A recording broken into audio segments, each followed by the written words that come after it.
¿Tú sabías que tu mujer viene aquí cada jueves con un tío distinto? Esa fue la primera frase que escuché al entrar al bar. Una voz masculina, seca y directa, como si me estuviera dando los buenos días. Me quedé quieta. El bar estaba medio vacío, era mediodía de un viernes cualquiera en Madrid, y yo solo había entrado para recoger la cartera que me había dejado el día anterior. Pero ahí estaba él, un camarero cincuentón con delantal sucio y cara de haber visto demasiadas cosas en su vida. Me miraba con lástima. O con curiosidad. O tal vez solo quería desahogarse con alguien. Pero lo que dijo a continuación me dejó sin aire. La rubia delgada, la que siempre pide vino blanco. Viene desde hace meses. Siempre con otro. Y siempre se sienta en la misma mesa. Señaló una del rincón, cerca de la ventana. Pensé que era soltera. Hasta que ayer la vi besar a un tío, y luego vi la foto familiar en su móvil. Ahí estabas tú. Con ella. Y con 2 niños. No tengo hijos. Me acerqué a la mesa que había señalado, sin responderle, como si el suelo estuviera lleno de clavos. Me senté sin saber por qué. Solo miré el respaldo de la silla frente a mí, como si fuera a revelarme algo. La misma silla donde, al parecer, yo no me había sentado nunca. Cuando salí de allí, no fui a casa. No fui al trabajo. No llamé a nadie. Solo caminé. La idea de que Álvaro, mi marido, pudiera descubrirlo así, no me hizo sentir miedo. Ni culpa. Lo que sentí fue rabia. Porque no fue alguien quien me pilló. Fue la rutina. El maldito azar de dejar una cartera y tener que volver a recogerla. ¡Qué ironía! Y sin embargo, parte de mí sabía que esto no iba a durar para siempre. Lo de Hugo era demasiado visible, demasiado fácil. Él no quería esconderse. Yo sí. Pero, ¿por qué lo hacía entonces? La respuesta era simple, porque Álvaro llevaba meses mirándome sin verme. Y yo, en ese rincón de ese bar, por primera vez en mucho tiempo, me sentía deseada. La primera señal real llegó el sábado siguiente, cuando Álvaro me propuso ir a cenar a casa de sus padres. No me preguntó si quería, solo lo soltó como si fuera un trámite, como quien cambia una cita del dentista. Antes, cuando todavía nos hablábamos con ganas, eso habría sido una excusa para pelear, o al menos para negociar. Pero ahora, como casi todo en nuestra vida, fue una orden silenciosa que acepté sin decir nada. La cena fue lo de siempre, su madre hablando de la nueva persiana que habían puesto en la terraza, su padre quejándose de los precios del aceite, Álvaro bebiendo vino sin mirar a nadie y yo fingiendo que no me moría de aburrimiento. En un momento, mientras su madre iba a por más queso, Álvaro dejó el tenedor sobre el plato, se limpió los labios con la servilleta y me miró sin decir nada. Fue solo un segundo, pero fue raro. Esa mirada no era de pareja, ni de cariño, ni de costumbre. Era otra cosa. Como si estuviera contando las veces que había dicho sí sin entender por qué. Cuando llegamos a casa, me fui al baño con el bolso. Él se quedó en el sofá, mirando la tele sin volumen. Cerré la puerta, abrí el bolso, saqué el móvil y borré todas las fotos de Hugo que tenía en la galería. No por miedo, sino por limpieza. Ya no me hacía ilusión verlas. Sentía algo raro. No culpa, tampoco tristeza. Era como si todo estuviera empezando a dejar de importar. Salí, me senté en el sillón del otro lado del salón y abrí el portátil fingiendo que tenía que enviar un correo. Álvaro cambió de canal sin mirarme y dijo algo que me dejó tensa. ¿Dónde estuviste el jueves? No lo dijo como una acusación, ni con tono duro. Lo dijo como quien pregunta por el tiempo que hará mañana, pero lo suficientemente claro como para que no pudiera hacerme la tonta. Con Carla. Cenamos en su casa. ¿Por qué? No respondió de inmediato. Apagó la tele, se levantó, fue a la cocina, volvió con una botella de agua y se sentó otra vez. Bebió un poco, me miró sin apuro. Te vi. Ahí sí me puse recta. No me dio tiempo a pensar en nada, ni en una excusa rápida ni en una mentira de esas con 3 capas. Solo me salió una risa corta, más de nervios que de incredulidad. ¿Qué viste? El bar. Tú con él. Entré por casualidad. Iba a recoger la cartera que te olvidaste. ¿O no te acordabas de eso? Me quedé en silencio. Mi cerebro se puso a 1000 por hora, buscando una manera de cambiar la conversación o al menos de ganar algo de tiempo, pero no encontré nada útil.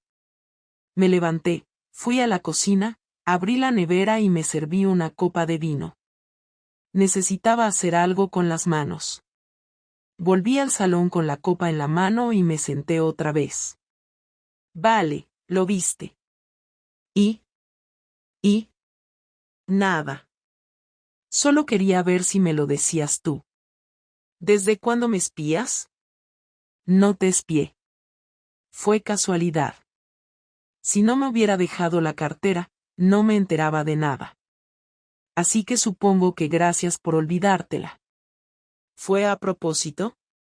No. Lo pensé. Pero no estoy seguro de si me estás diciendo la verdad o simplemente ya no te importa nada. ¿Qué quieres que diga? Nada. Solo quería saber si tenías huevos para admitirlo. Mira, Álvaro, no tienes derecho a venir ahora con esta pose de víctima perfecta. Hace meses que no me tocas, que no me miras, que no me preguntas si estoy bien. Te has convertido en un mueble. Yo no estaba buscando nada, pasó, y ya está. ¿Ya está? ¿Eso es todo? Sí. Se quedó mirándome. No con rabia. Con decepción, que era peor. Como si hubiera entendido algo muy simple y muy duro. Como si ya no hiciera falta discutir. Se levantó, fue al dormitorio, cerró la puerta sin golpearla. Yo me quedé sola en el salón, con la copa en la mano, y el portátil abierto en una pantalla de inicio sin nada escrito. Ni siquiera me molesté en apagarlo. No intenté ir tras él. No me salió. Me quedé pensando en cómo todo había empezado a pudrirse sin que nadie dijera nada, sin gritos, sin platos rotos. Lo más triste no era que me hubiera pillado. Lo más triste era que, en el fondo, parecía que a ninguno de los dos le importaba de verdad. La semana siguiente fue un desfile de silencios. Dormíamos en la misma cama, pero él se daba la vuelta nada más acostarse. No había reproches, tampoco escenas. Solo rutina. Me hacía el café como siempre, me preguntaba si necesitaba el coche, me dejaba la ropa doblada en la silla del comedor. Yo me maquillaba, salía, y al volver, encontraba la casa igual que antes. Pero había algo nuevo. Algo que flotaba en el ambiente. Como si el aire se hubiera vuelto más pesado. Hasta que el viernes siguiente, volvió a hablar. Voy a salir este finde. No me esperes. ¿Dónde vas? A donde me dé la gana. Y se fue. Sin más. Ahí supe que esto no iba a terminar bien. Ni limpio. Ni rápido. Cuando volvió el domingo por la noche, eran casi las 11 y llevaba la misma ropa con la que se había ido el viernes. La chaqueta colgaba del brazo y los zapatos iban sin limpiar, como si hubiera caminado sin preocuparse por dónde pisaba. No dijo nada al entrar. Se quitó los zapatos, dejó las llaves en la repisa y fue directo al baño. Yo estaba en la cocina, sentada con un plato vacío delante, sin hambre pero con la necesidad de estar despierta, como si eso me diera algún tipo de ventaja. Cuando salió del baño, se fue al dormitorio, pero esta vez no cerró la puerta. Se quedó allí un rato, con la luz encendida. Yo seguí sin moverme. Pasaron 20 minutos. Luego 30. Y entonces se escuchó su voz, fuerte pero sin gritar. Ven aquí. No respondí. Me levanté, caminé hasta la puerta del dormitorio y me quedé de pie en el marco. Él estaba sentado en la cama, con los codos sobre las rodillas, mirando al suelo. ¿Quieres hablar ahora o seguimos fingiendo que no ha pasado nada? Depende. ¿Vas a hacer preguntas o vas a hacer un juicio? Quiero la verdad. Así de simple. Respiré hondo. No por miedo, sino porque sabía que una vez empezara, no iba a haber vuelta atrás. Sí, estuve con él. Hace semanas. Tal vez meses. Perdí la cuenta. ¿Y cuántas veces? Varias. No sé. ¿Importa? Sí, importa. Pues no lo sé, Álvaro. 7. 8. No llevé un calendario. No dijo nada durante un rato. Se levantó y empezó a caminar por la habitación, como si necesitara moverse para no estallar. Luego se detuvo frente a mí, a menos de 1 metro. ¿Y por qué? Quiero saber por qué. No me digas que fue por amor. No me digas que te enamoraste. Eso me lo reservo para las películas. No fue por amor. Fue porque necesitaba sentir algo distinto. No algo mejor, no algo mágico, solo algo distinto. Tú y yo llevamos meses viviendo como compañeros de piso que apenas se miran. Y no es solo culpa tuya, pero tampoco mía. Yo no fui a buscarlo. Pero cuando apareció, no dije que no y eso es lo que pasó. Entonces fue por aburrimiento. No. Fue por vacío. Y no se te ocurrió llenar ese vacío hablándome. Te hablé muchas veces. Lo que pasa es que no escuchabas. Y cuando lo hacías, respondías con silencio, con miradas de ya estás otra vez con lo mismo. Así que dejé de intentarlo. Lo que pasó no fue de un día para otro. Tú y yo dejamos de ser tú y yo hace mucho. Hugo solo fue el síntoma, no la enfermedad. No me vengas con explicaciones psicológicas. Me engañaste porque quisiste. Y yo estuve aquí todos los días, haciendo lo que tenía que hacer, trabajando, cocinando, encargándome de todo, mientras tú te ibas a revolcarte con otro como si tuvieras derecho a olvidarte de todo por un rato. Sí, lo hice. Y sí, sé que estuvo mal. Pero no voy a sentarme a llorar por eso. No ahora. ¿Y quieres que lo dejemos así? ¿Como si fuera solo un error más? No. Quiero que digas que vas a hacer tú ahora. Yo. Sí. Porque tú no eres una víctima inocente. Esto es una mierda compartida. Yo metí la pata, pero tú también construiste este desierto en el que vivíamos. Así que dime si vas a usar esto como excusa para salir corriendo o si vas a hacer algo más que gritarme y dar vueltas por la habitación. Voy a hacer algo, sí. Pero no va a ser lo que tú crees. No voy a pegar gritos ni romper platos. No voy a hacer un drama de película. Voy a hacer lo que tú hiciste, tomar una decisión sin preguntarte. ¿Y qué decisión? Ya lo verás. Salió de la habitación, fue al salón, encendió la tele, se sentó en el sofá y se puso a mirar un partido de fútbol sin volumen, como si nada hubiera pasado. Yo me quedé en el marco de la puerta, sin saber si debía entrar, salir o romperle el mando en la cabeza. Pero no hice nada. Me senté en el suelo del pasillo, contra la pared, sin llorar, sin gritar, sin moverme. Solo respiraba. Pasaron 20 minutos. Luego más. Y entonces él habló desde el sofá, sin mirarme. Tú ya tomaste tu camino. Ahora me toca a mí. Prepárate para lo que viene, Porque no voy a quedarme quieto esperando a que decidas cuando se acaba esta historia. ¿Estás amenazándome? No. Estoy avisándote. Y no dijo nada más. Pero su voz, esa última frase, me dejó helada. No por miedo. Por lo que no dijo. Por la forma tranquila en la que lo dijo. Porque Álvaro nunca fue de tomar la iniciativa. Siempre esperaba, siempre contenía, siempre aguantaba. Y esta vez no. Su forma de mirarme había cambiado. Y eso, más que cualquier grito, dolía mucho más. El lunes siguiente, cuando volví del trabajo, noté que algo no encajaba. No era nada evidente, pero el piso tenía ese silencio que no es normal cuando alguien ha estado moviendo cosas. Entré en la habitación y mi armario estaba intacto, pero el suyo no. Faltaban algunos pantalones, 3 o 4 camisas, unas zapatillas. En el baño, su cepillo de dientes ya no estaba. Tampoco su perfume. Fui a la cocina y abrí la nevera.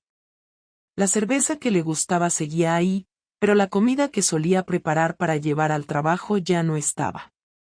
No entendía bien si se había ido o si solo se estaba preparando para algo, pero tampoco quise preguntar.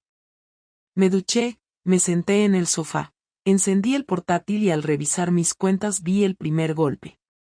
La cuenta compartida del banco estaba vacía. Quedaban 15 euros. Habíamos dejado siempre ahí una parte del sueldo de cada uno para gastos comunes. Luz, agua, alquiler, comida.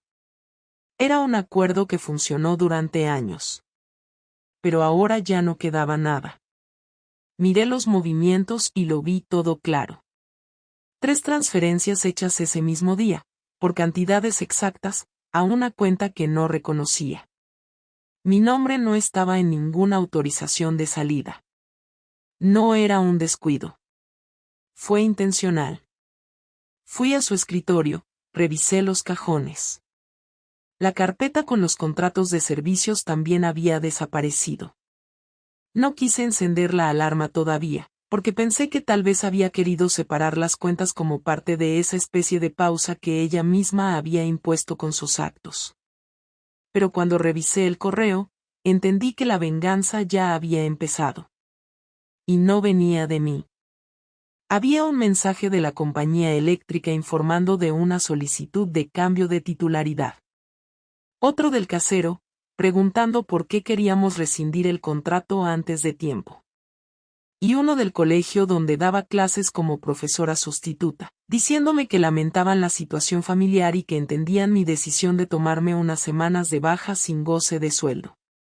Yo no había pedido ninguna baja. Ni había hablado con el casero. Ni con la eléctrica. Todo lo había hecho ella.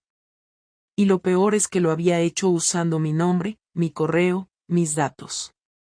Fui a buscarla directamente. No le escribí, no le llamé. Me fui a su trabajo. Pero no estaba. Una compañera suya me dijo que había pedido una semana libre. No me dio más detalles. Me fui sin decir nada. Era evidente que estaba haciendo una jugada. Volví a casa y en lugar de enfadarme, me senté a pensar. No quería pelear. Quería devolvérselo. No de forma impulsiva, sino con cuidado, con precisión. Empecé por el coche. Estaba a mi nombre, aunque ella lo usaba más. Llamé al seguro, cancelé la póliza, pedí la retirada del vehículo por cambio de propietario. Luego llamé a su banco y pregunté si la cuenta donde había transferido el dinero estaba a nombre de alguien autorizado. Me dijeron que no podían darme esa información. Era obvio. No insistí. En cambio, fui a la gestoría donde siempre habíamos hecho la declaración de la renta. Pedí copia de todos los documentos que ella había firmado usando mi nombre. Me los entregaron sin problemas. Con eso, pedí una cita con un abogado. No para divorciarme todavía. solo para preparar el terreno. Quería tenerlo todo listo por si decidía hacerlo. Y quería saber hasta dónde podía llegar ella antes de que alguien le pusiera un límite. El martes recibí un burofax. Era de ella. Notificaba su intención de abandonar el domicilio de forma voluntaria, solicitando que no me comunicara con ella por vías personales. Era casi ridículo. No estábamos casados legalmente. Vivíamos juntos desde hacía 9 años, pero nunca firmamos papeles. No había un juez que pudiera mediar, ni cuentas conjuntas con escrituras compartidas. Todo lo que teníamos estaba a nombre de uno u otro, según convenía. Y eso era ahora mi ventaja. Ella podía hacer teatro, pero yo tenía los papeles. Esperé 3 días. El viernes, salí temprano del trabajo, pasé por la gestoría y pedí un cambio de titular en el alquiler. También pedí una copia del contrato con fecha de firma. Todo estaba a mi nombre. En la comisaría, consulté con un abogado amigo si tenía derecho a cambiar la cerradura. Me dijo que sí. Llamé a un cerrajero esa misma tarde. Cuando llegó a casa el domingo, no pudo entrar. La llave no servía. Tocó el timbre, golpeó la puerta, me escribió por WhatsApp. No respondí. Después de 30 minutos, se fue. Al día siguiente, le llegó una carta certificada en su nueva dirección, la que había usado para sus trámites, donde le notificaba la rescisión formal de cualquier vínculo económico entre nosotros. Le adjunté fotocopias de los documentos bancarios, la notificación del casero y un resumen de los movimientos que había hecho con mis datos. Todo detallado. Nada emocional. Solo hechos. Esa noche, me llamó. No respondí la primera vez. La segunda vez, contesté. ¿Qué coño es todo esto? ¿Me estás echando? No. Me estoy quedando con lo que es mío. Tú ya te fuiste. Esto no es justo. ¿Justo? Te llevaste todo el dinero, mentiste a mi trabajo, notificaste cosas usando mis datos, y ahora te molesta no poder entrar a la casa que abandonaste. No te he hecho, Lucía. Solo estoy cerrando la puerta por la que tú saliste. Podemos hablarlo. Ya lo hablaste tú sola cuando decidiste actuar sin mí. Corté. No volví a responderle mensajes ese día. Tampoco los siguientes. No me sentí mejor, pero al menos me sentí firme. Por primera vez en semanas, supe que tenía el control. Y no iba a soltarlo. Pasaron 5 días sin ningún tipo de contacto. Yo seguía mi rutina con una disciplina fría. Me levantaba temprano, iba al trabajo, comía solo en la cafetería de siempre, volvía a casa, cenaba algo simple, veía cualquier cosa en la televisión y me acostaba sin revisar el móvil. Dormía sin problemas, sin vueltas, sin remordimientos. Me mantenía ocupado, hablaba lo justo con mis compañeros, sonreía cuando era necesario y evitaba cualquier conversación larga. No me apetecía explicar nada. No tenía ninguna intención de justificarme ante nadie. El viernes por la tarde, cuando volví del trabajo, encontré una nota en el buzón. No tenía remitente, solo mi nombre y una frase escrita con letra rápida. Solo quiero hablar, 5 minutos, dime cuándo. No puse el papel en la mesa, ni lo tiré. Lo guardé en el cajón de la cocina sin decirme por qué. A la mañana siguiente, la escribí por WhatsApp. Fue un mensaje corto, sin saludo, sin cortesía, sin preguntas. Le dije que podía pasar por casa el domingo a las 6 de la tarde. Que no viniera antes. Que no trajera a nadie. Respondió con un ok. Nada más. Me imaginé que iba a llegar con alguna escena preparada, con argumentos bien pensados o con una actitud arrepentida a medias. Pero no a las 6 en punto, sonó el timbre. Abrí. Estaba sola, sin maquillaje, con una mochila pequeña y una cara que no sabía si era de cansancio o de derrota. Entró despacio, como si no estuviera segura de tener permiso. Cerré la puerta detrás de ella y no dije nada. Se sentó en la silla del comedor, la que siempre usaba cuando trabajaba desde casa, y me miró esperando que yo dijera algo primero. Pero no lo hice. No quiero discutir, Álvaro. No vengo a eso. ¿A qué vienes entonces? A entender en qué punto estamos. ¿Te refieres a después de que me usaras como firmante de trámites sin permiso, vaciaras la cuenta común, y pidieras una baja médica en mi nombre? Ya te pedí que no viniera a discutir. No estoy discutiendo. Estoy enumerando cosas reales. Ya lo sé. Y no voy a justificar nada de eso. Me equivoqué. Hice todo mal. Pensé que tenía que protegerme, que si no actuaba rápido tú ibas a destrozarme económicamente, dejarme sin nada. ¿Y eso de dónde lo sacaste? ¿Alguna vez te hice algo parecido? No. Pero tampoco supe cómo ibas a reaccionar. ¿Y ahora? Ahora veo que no era necesario. Que actué por miedo y por orgullo. Pensé que podía tomar el control de todo antes de que tú lo hicieras, y al final lo único que conseguí fue quedarme fuera de mi propia vida. No te sacó nadie. Te fuiste sola. Sí. Ya lo entendí. Pero no sé si se puede volver. ¿Quieres volver? No lo sé. No tengo la respuesta clara. Una parte de mí quiere, pero otra no sabe si eso tiene sentido. Entonces estás igual que al principio. No, no estoy igual. Al principio me sentía con poder. Como si pudiera decidir todo sin consecuencias. Ahora no tengo poder ni decisión. Solo tengo una mochila y demasiadas dudas.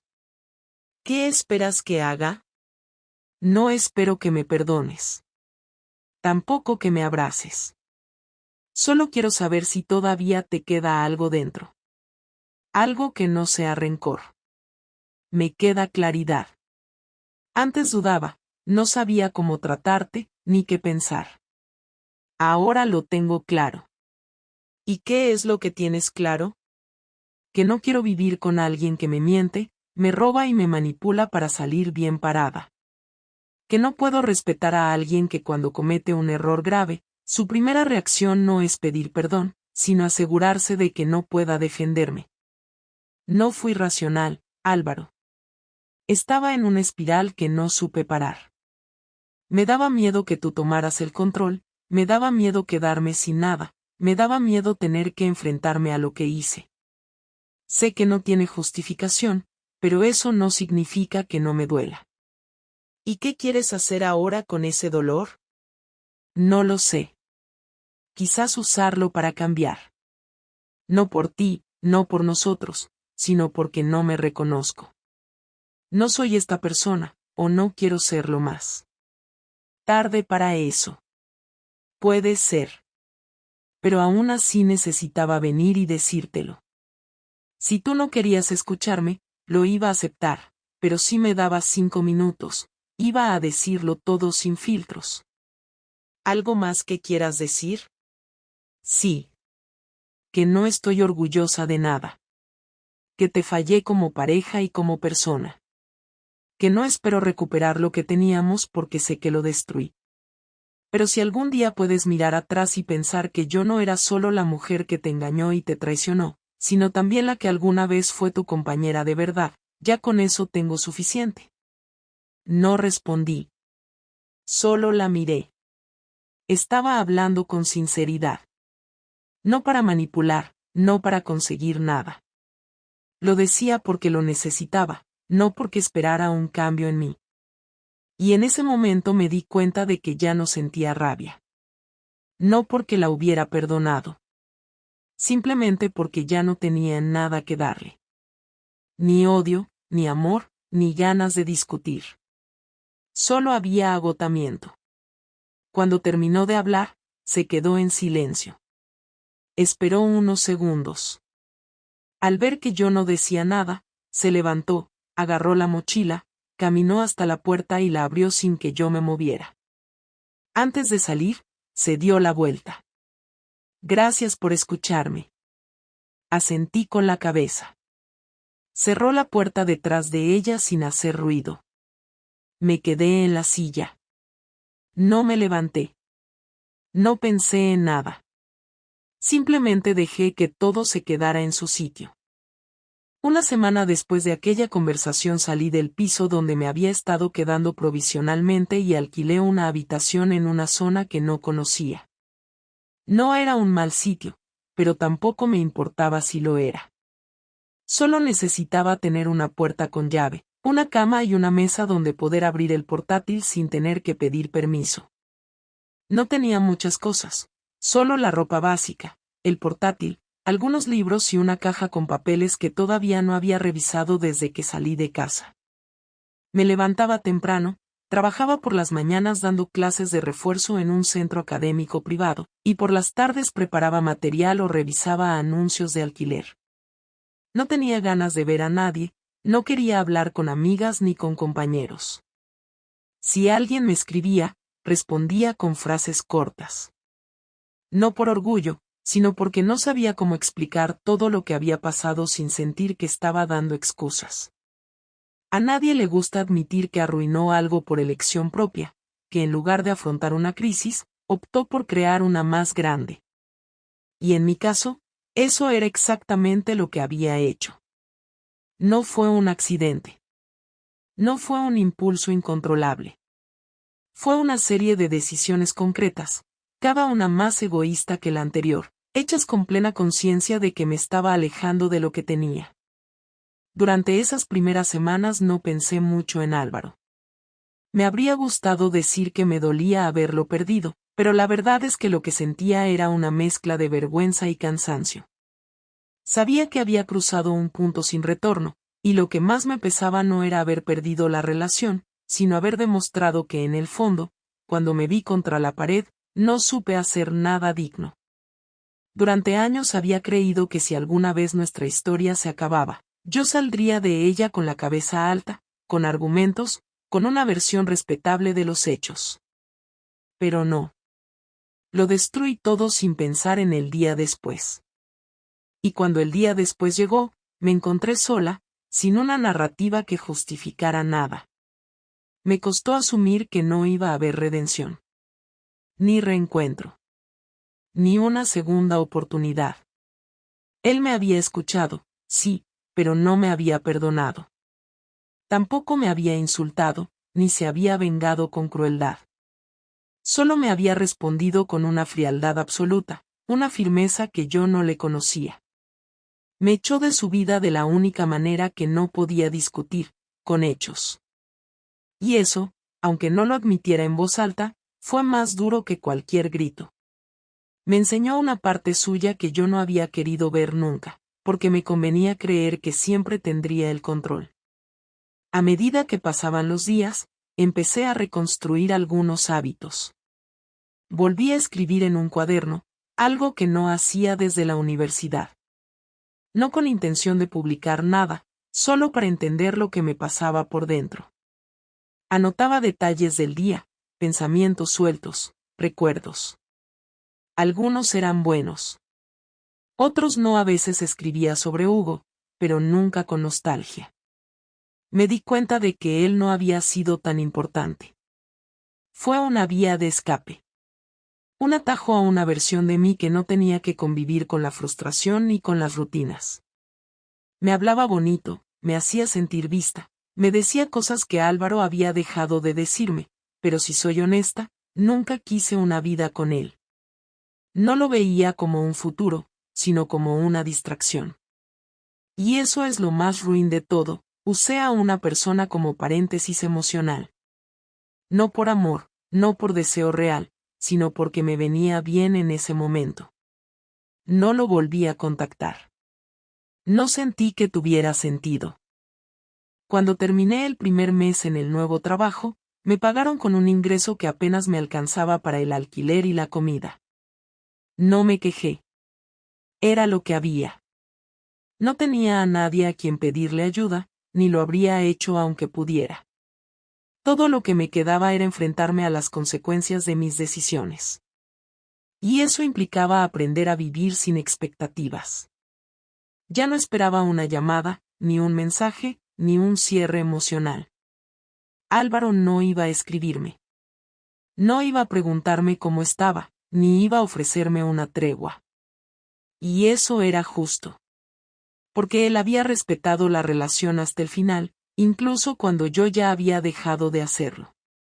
Y cuando llegó el momento de responder, lo hizo con la misma calma con la que vivía, sin ruido, sin escenas, pero con determinación. Lo perdió todo, pero no perdió la dignidad. Yo, en cambio, lo perdí todo, incluso el respeto propio. No sé si algún día volveré a confiar en mí misma como antes. No sé si podré tener una relación sana, o si sabré actuar con honestidad cuando las cosas se pongan difíciles. Lo único que sé es que aprendí una lección que no se enseña en libros ni en charlas de autoayuda. Aprendí que traicionar no es solo acostarse con otra persona. Es negarle al otro la oportunidad de elegir con toda la información, es actuar a sus espaldas creyendo que al final se lo puede arreglar con palabras. Aprendí que la dignidad no se recupera con disculpas, sino con actos que demuestran que uno entendió el daño que causó. Hoy, sentada en esta habitación pequeña, con el silencio como único testigo, puedo decir que ya no me siento perdida. Tampoco me siento bien, pero al menos sé dónde estoy. Y eso, después de todo, es un comienzo. No sé qué haré mañana.